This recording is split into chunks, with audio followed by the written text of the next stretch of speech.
पाहूया टॉप 9 मोठ्या बातम्या। भारताने अंडर 19 वर्ल्ड कप जिंकला। इंग्लंडला 100 धावांनी हरवलं। भारताकडून वैभव सूर्यवंशीच्या शानदार 175 धावा। भारतानं 6व्यांदा अंडर 19 वर्ल्ड कपवर नाव कोरलं। 14 वर्षीय वैभव सूर्यवंशीची 19 वर्षाखालील विश्वचषकामध्ये रेकॉर्ड ब्रेक खेळी। विश्वचषकाच्या अंतिम सामन्यामध्ये सर्वाधिक 175 धावसंख्या, एकाच डावामध्ये सर्वाधिक 15 चौकार आणि 15 षटकार मारले। वैभवच्या खेळीमुळे भारताची धावसंख्या 411 वर पोहोचली। हॉटेल बिट्स लिलाव प्रकरणामध्ये संजय शिरसाटांच्या अडचणी मांडण्याची शक्यता। राज्य सरकारकडून चौकशी समितीमध्ये बदल। विभागीय आयुक्त जितेंद्र पापळकरांच्या अध्यक्षतेखाली 8 सदस्यांची समिती प्रकरणाचा छडा लावणार।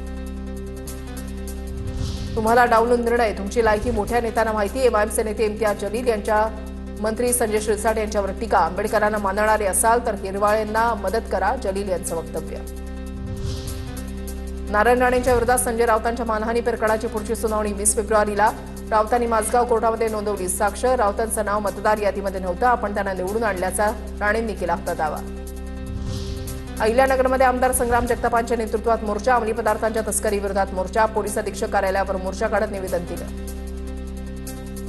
सोलापूरचे भाजप जिल्हाध्यक्ष चेतनसिंह केदार वादाच्या भोवऱ्यात। सांगोला ग्रामीण आणि शहरी अशा दोन्ही भागामध्ये मतदार नोंदणी। भाजप जिल्हाध्यक्ष चेतनसिंह केदार सध्या झडपी निवडणूक लढवत आहेत। केदारांच्या दुबार नोंदणी विरुद्ध निवडणूक आयोगाकडे तक्रार। पुण्यात भाजप प्रवक्ते अली दारूवाला यांच्यावर पुना क्लब संचालकाला धमकावल्याप्रकरणी गुन्हा दाखल। एका पेट्रोल पंपाशी संबंधित व्यवहाराबाबत धमकी दिल्याचा फिर्यादीमध्ये उल्लेख। रत्नागिरीमध्ये क्रिकेट सामन्याच्या वेळेला हृदयविकाराच्या झटक्यानं तरुणाचा मृत्यू। रत्नागिरी जिल्ह्याच्या चिंचखरीमधली घटना। प्रवीण पवार असं मृत्यू झालेल्या खेळाडूचं नाव।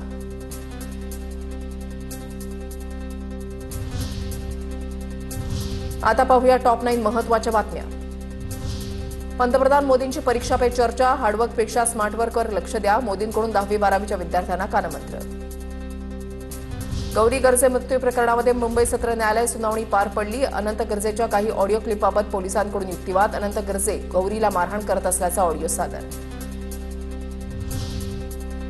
एसटी प्रवासामध्ये 2% भाडेवाढ करण्याचा एसटी महामंडळाचा प्रस्ताव। एसटी महामंडळाकडून सरकारकडे प्रस्ताव। प्रस्तावावर अद्याप देखील कोणता निर्णय झालेला नाही। दिल्लीमध्ये खासदार अरविंद सावंतांच्या बंगल्यासमोर अतिक्रमण। फेरीवाल्यांनी बंगल्याच्या भिंतीला बांबू लावत दुकानं थाटली। प्रशासन आणि यंत्रणा नेमकी काय करतेय? अरविंद सावंतांचा ट्विट करत संताप। एडीएमसी महापौर निवासस्थानाची दुरवस्था पुन्हा एकदा उघड। प्रशासनाच्या दुर्लक्षामुळे बंद बंगल्यावर पुन्हा खर्च। दयनीय अवस्था पाहून तत्काळ दुरुस्तीचे आदेश। ॲप आधारित कॅब आणि रिक्षा चालकांचा उद्या देशव्यापी बंद। ओला, उबेर, रॅपिडोच्या मनमानी भाडे आकारणी विरोधात बंद। राज्यभरात 11 लाख तर मुंबई महानगरमध्ये 6 लाख ॲप आधारित टॅक्सी रिक्षांची प्रवासी सेवा ठप्प।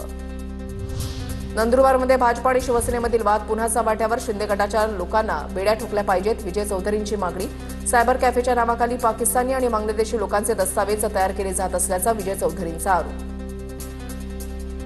कोल्हापूरच्या